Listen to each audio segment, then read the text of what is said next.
Now, I know you're incredibly busy just now, but you are taking time because you really do want to bring some focus to Alzheimer's awareness, don't you? Yes, yeah. And this is largely from your personal experience with your dad. My own experience of discovering that my dad had dementia, and the discovery and working out what was wrong was very hard.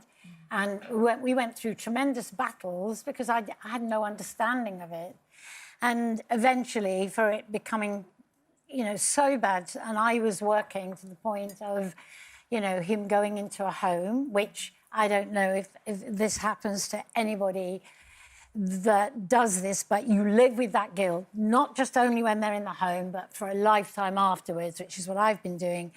And we need to find a cure. And the Alzheimer's Society are working towards finding a cure and care and support. We have to just look at it. It's so enormous, this ticking time bomb. And so they've set up this memory walk. Yeah. And if anybody wants to know anything about it, they just need to go to the Alzheimer's Society, memorywalk.org.uk, and discover where you can walk. I personally have been running, walking, jogging every morning for the last 3 to 4 months in preparation. At the moment, the closest one to me, I'm not in London, but somewhere I will be walking and saying, just support me. I'm doing my walk.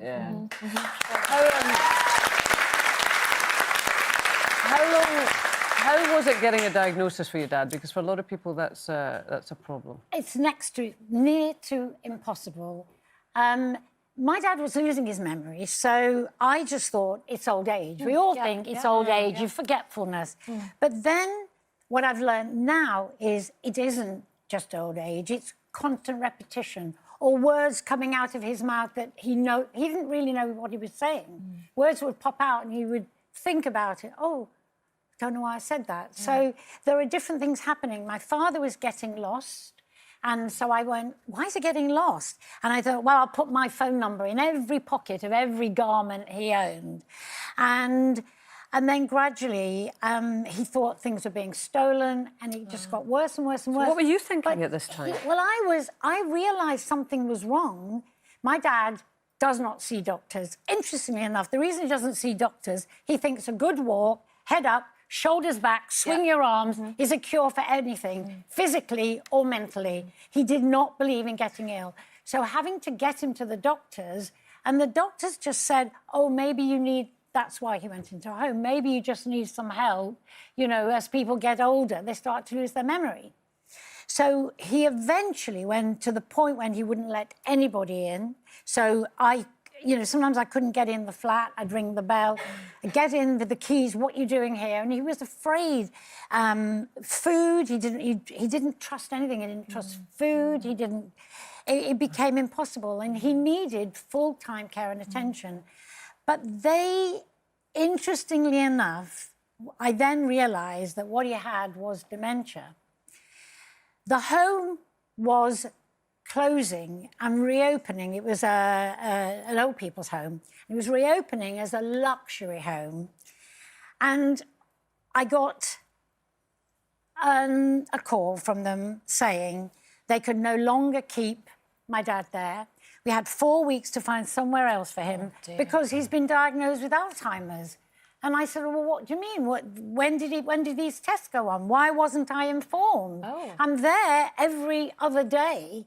Nobody said anything, and you're talking about this is what the discovery is, and that he needs full-time nursing.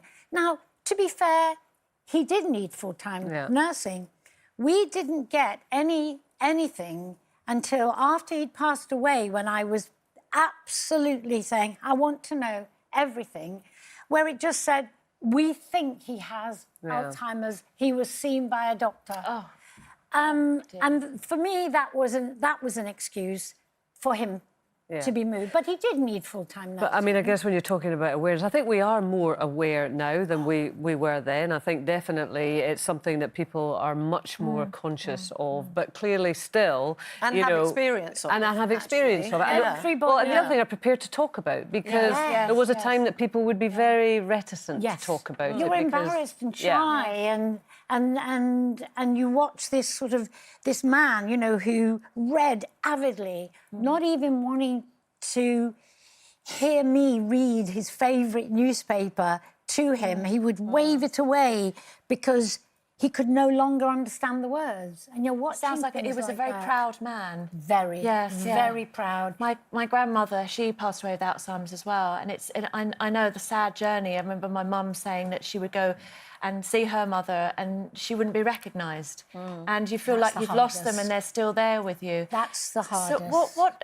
after having been through this experience and working with the Alzheimer's Association, what advice do they give once you've realised and been diagnosed to sort of help people?